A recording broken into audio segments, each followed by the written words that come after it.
This is Eric. You're Oh, live. I just grabbed you right out of the call room. okay. Uh, Who am I talking to? you're talking to Amanuel. Thank you for spelling that. There's no way I would have got that. Emmanuel? Yeah, How you doing, Emmanuel? What pronouns should I put down for you? he is All right. And where are you calling from, Emmanuel? South Austin. South where? Austin. Oh, Texas? Yeah. Nice. I just left Austin actually this year. Moved out to Portland. Uh, You're in Portland? Yeah. Okay. So, what did you want to talk about, Emmanuel? Just here to defend theism, and just try to say that theism is more consistent with like it makes more sense than atheism, and try to say that atheism seems to be a little bit inconsistent with what we observe. That's what I was trying to say. That is a really awesome conversation. Okay, so you're the one who called in. I think that you should have the right to provide the point. So, what exactly about it do you think is inconsistent, or how do you want to set up this conversation? Okay, first of all, I want to apologize for the audience because I've been banned from different shows, from atheistic shows that you actually used to go, and Oh yeah. I don't want to. I don't want you to lose viewers if I take up a lot of time. But in short, what I'm trying to say is, so we have an observable world, right? So we observe nature, we observe, Sure. you know, reality, our reality, the bubble that we actually live in. So if I take up on the worldview of skepticism or agnosticism, I know that those two are two different things. Let's say I take upon that worldview and say that the observable doesn't have unobserved factor, so there is no metaphysical thing behind it. Can I So that can would I offer? a little bit of. Can I'm I? sorry. That's okay. I just want to get on the same definitions with you here. So I think that, and I promise this isn't me trying to be like really pedantic, but I think it's important, especially for people who are watching, who are following, and trying to kind of develop their philosophy a bit. I don't know. I don't know what the skeptical worldview is. People say that colloquially, but it sounds like you're talking about methodological naturalism, right? Everything that exists in the natural world without any kind of supernatural causation. Would that Yeah, like empiricism kind of empiric? stuff. Yep, empiricism. Because when you talk about things like agnosticism, right, that just has to do with someone's view about religion, and an entire worldview is not made out of just that kind of one statement, right? And skepticism, I think, is just a tool that everybody should be able to use, right? Christian, Muslim, atheist, whatever. I think we should all kind of question the grounding under everything that we believe. But if you're just so that I'm kind of right there with you, it sounds like you have a bone to pick with methodological naturalism. So I'm here for it. So I interrupted you. You were saying you were describing it as the world existing without any metaphysical what? Like if we say that like nature, the nature's cause is nature itself, or the observable world came from the what we observe by itself. It seems to be inconsistent because, like, which one makes more logical sense, saying that this world that we observe came from a supernatural force, or would you say that it's more logical to say that a natural world came by nature itself? So I would say that that's why I think religious or theistic view makes more sense, because it creates an explanation that what we actually see came from what the unseen is.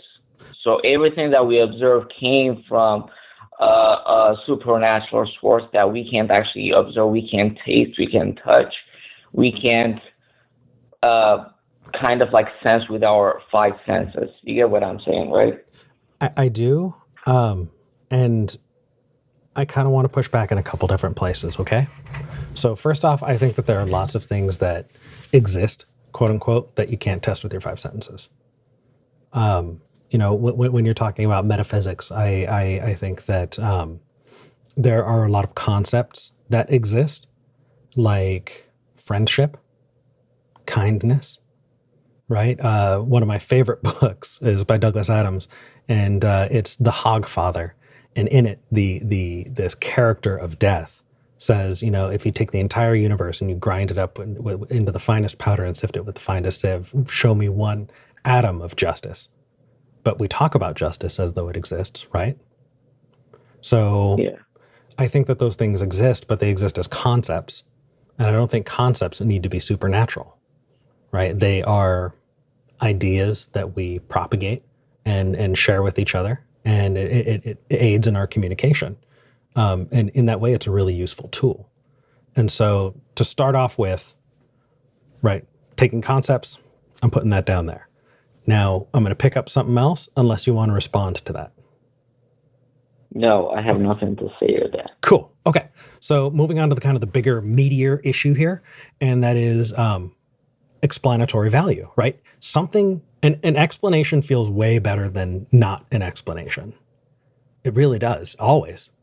And it would be really amazing if we did have explanations for things that we don't have explanations for, right? We weren't there when the universe began, or at least, our version of the universe had some kind of inception, whether or not there was anything before it. We don't know. I don't know. You don't know. None of us do. We're kind of in this place. And so when we're talking about, proposing causation, well, what causes things? I know that when I touch something or move something, it gets caused, right? And I'm physical, right? I exist. I know that concepts can't directly interact with things. So we can talk about justice, but justice itself as a concept can't actually act on its own. And so if I think about the supernatural, how many examples do I have of the supernatural causing anything? Right? Like, what if we discovered magic tomorrow and all it could do is make you Pop-Tarts? That's not enough power to create a universe. Right? So what I don't understand is this kind of assumption that magic or the supernatural could create a universe has any real substance to it. And because of that, I can't give a determination about whether or not it possibly did. Does that make sense? That makes a lot of sense. But wouldn't you say that even if theistic worldview have different sects or set of beliefs, oh yeah, wouldn't you say that they are all similar in a kind of way that they repeat the same model of saying that a specific creator created those things and how the universe came to existence? Oh, hold on a second. Had to take a drink of caffeine because I'm a little sleep deprived. Well, not really. I think the big faiths that we have kind of spawn off of the same tree, right? The Abrahamic faiths, right? So you've got all the different brands of Christianity, Judaism, and the Muslim faith. And they all kind of spawn from this Old Testament, story that happened in the Middle East, right? And I think that due to imperialism and different countries spreading out and forcing their religion on everyone, that's kind of the environment we find ourselves in. But they're not all the same. In fact, listening to different creation myths, quote unquote, a lot of them have to do with animals or, some other story. But I think that's because we as humans are storytellers. I don't think that, there's necessarily a through line there that you can point to as evidence. So you're saying that there is no evidence for those stories. Those are just stories that we can actually prove or disprove necessarily. Some of them can be disproved, right? Some of them, right? So, but you can't actually disprove the premise of saying that there is a creator who created all things, right? So if you can't disprove that claim, how could you find yourself in an atheistic position? Because in an atheistic position, there is no deity according to that worldview. Got it. Okay. Really quick, just as like a little aside, I think the atheist position has to do with the religious aspect. I don't necessarily view it as like a worldview that I take into the rest of my life. But let's go from there. So I define atheism as the rejection of assertions that a God exists. Right. So every version of a God that has been presented to me so far, I've rejected.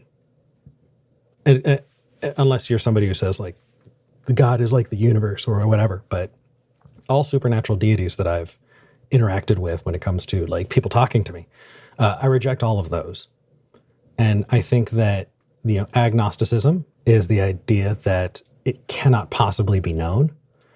But I think that I'm doing the work of somebody who is an atheist, and that is I'm interacting with everyone that I can and finding out what their definition of God is and finding out whether or not that definition checks out. I'm searching. So you might find yourself in a theistic position as well. Oh, absolutely. So you're open to the both of the spectrum. Of course. I think everybody should be. I think that if you're not willing to have a conversation with an open mind, then you're just listening to yourself talk. That's not cool. Right? Like, I think we should all be generally good interlocutors and truly listening to each other. Yeah. What about you? Are you a Christian?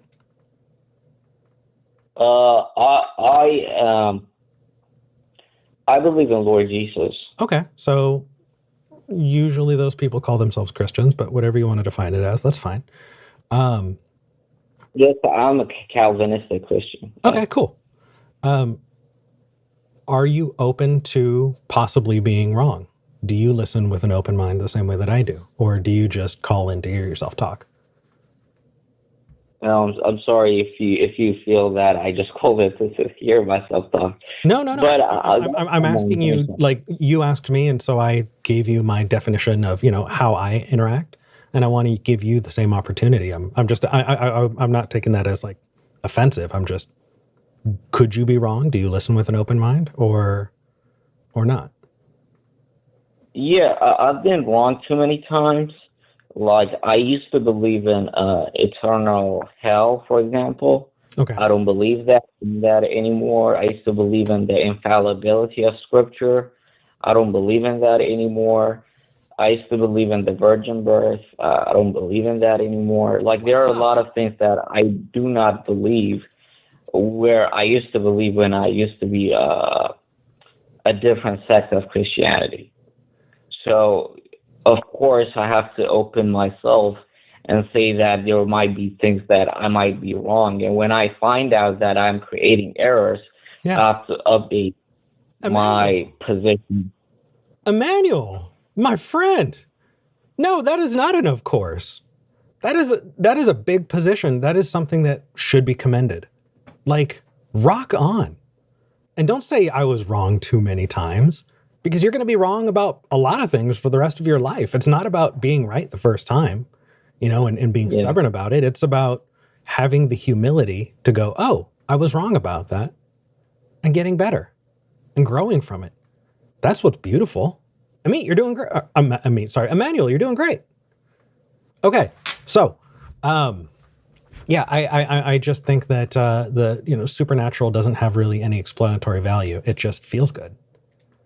I would love for that to be the case. I would love to not blink out of existence when I die, but me hoping that I don't blink out of existence when I die it's not evidence of something else, you know? It's a argument propped up by hope, and that doesn't have any value to me. Okay. I mean, that's a good explanation. I kind of like have to start a shift. So hey, I truly appreciate you calling in. Like, number one, since you've called in, I've got 5 more callers. You have saved me from ending the show early, and I absolutely love this conversation. So, Amanuel, you are not banned from this show. All right. You are welcome to call back anytime. All right. Thank you, Eric. Hey, thank you. Have a good rest of your day. You too. Okay, you guys, why was Amanuel bound on other shows? I'm so curious. I need to know, but I don't want to watch other. I don't know. Unless Amanuel was like a real jerk before, I don't know how listening with a level head would cause somebody to want to ban them. We'll find out. Maybe Amanuel calls in with the same thing every time. We'll see.